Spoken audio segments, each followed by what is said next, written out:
क्या आपने कभी महसूस किया कि रमज़ान के रोज़ों के दौरान बाज़ लोगों के मुंह में थूक की ज़्यादा बढ़ जाती है? क्या आपके ज़हन में कभी ऐसा क्वेश्चन आया है कि ऐसा क्यों होता है? आज हम इस वीडियो में बात करने वाले हैं इसी टॉपिक के ऊपर, जानेंगे कि इसकी वजूहात क्या हैं, इसका हल क्या है। तो व्यूअर्स, वीडियो देखें और इस राज को जानने के लिए मेरे साथ रहें। रोज़ा इंसानी जिस्म पर मुख्तलिफ तरीक़ों से असरअंदाज होता है। कुछ लोग रोज़े की हालत में जो हमारे सैलिवरी ग्लैंड्स होते हैं, थूक पैदा करने वाले गदूद होते हैं, इनकी हरकत इतनी बढ़ जाती हैं जिससे थूक ज़्यादा पैदा होता है। ये आम तौर पर जिस्म में पानी की कमी या मैदे की ख़राबी की वजह से भी हो सकता है। इसके अलावा कुछ और वजूहात हैं जो मैं आपको बताता हूँ। मैदे में तेज़ाबियत, खाली मैदा रहने से तेज़ाबियत बढ़ जाती है, जिसके नतीजे में जो हमारे ये ग्लैंड्स होते हैं ये ज़्यादा थूक पैदा करना शुरू कर देते हैं। जिस्म में पानी की कमी यानी कि डिहाइड्रेशन, इस अमल में थूक ज़्यादा पैदा होता है ताकि जिस्म में पानी की मिकदार को पूरा किया जा सके। मखसूस ग़िज़ाएँ, रात के खाने में ज़्यादा तेज़ मिर्च मसाला, चिकनाई या ज़्यादा प्रोटीन वाली ग़िज़ाएँ, इन चीज़ों को लेने से भी मैदा मुतासर होता है, जिसके नतीजे में थूक ज़्यादा पैदा होता है। जिगर की कमज़ोरी, जिगर की गर्मी या उसकी सुस्त रवि भी थूक पैदा करने के इसकी ज़्यादती का बायस बनती है। उसके अलावा नज़ला जो या बलगम, अगर किसी को दायमी बलगम है या नाक की सोजिश है तो इसका असर भी हमारे जो ग्लैंड्स हैं उन पे पड़ता है और इस वजह से भी थूक ज़्यादा पैदा होता है। ज़हनी दबाव या तनाव, कुछ लोगों में जब वो बहुत ज़्यादा परेशान होते हैं तो उनके जिस्म में थूक की मिकदार बढ़ जाती है। ये आपने भी महसूस किया होगा।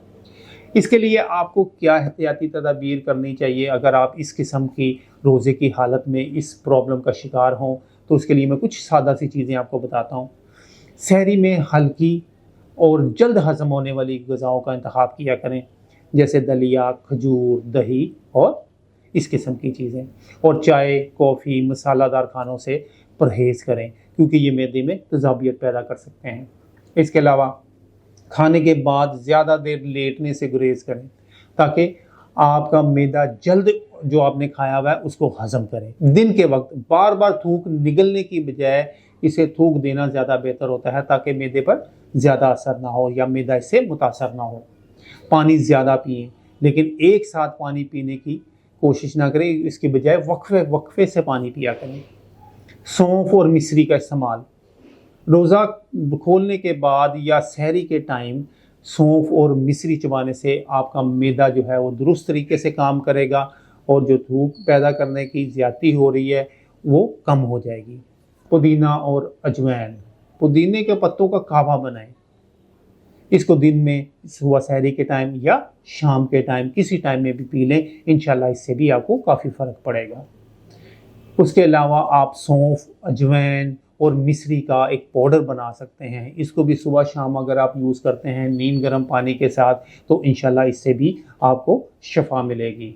इसके अलावा अक्करकरा और लौंग, इन दोनों चीज़ों का भी पाउडर बनाकर अगर आप एक छोटे कैप्सूल में भर लेते हैं और उस कैप्सूल को आप शाम के टाइम अफ्तारी के बाद एक कैप्सूल जो है वो पानी के साथ ले लेते हैं तो इससे भी आपका मसला जो है वो हल हो जाएगा। ये छोटी छोटी सी चीज़ें हैं, छोटे छोटे से टोटके हैं, छोटा छोटा सा इलाज है जो मैंने आपको बताया, सिर्फ़ और सिर्फ आपके मुंह में जो थूक की ज़्यादती का, अगर आप उससे परेशान हैं तो।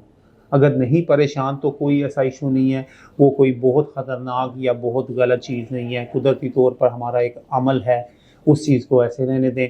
अगर आप उससे परेशान हैं तो ये कुछ चीज़ें जो मैंने आपको बताई हैं ये इस्तेमाल करें, इंशाल्लाह आपको इससे बहुत बेनिफिट मिलेगा। तो इसके साथ ही मुझे इजाज़त दीजिएगा। अल्लाह हाफ़िज़।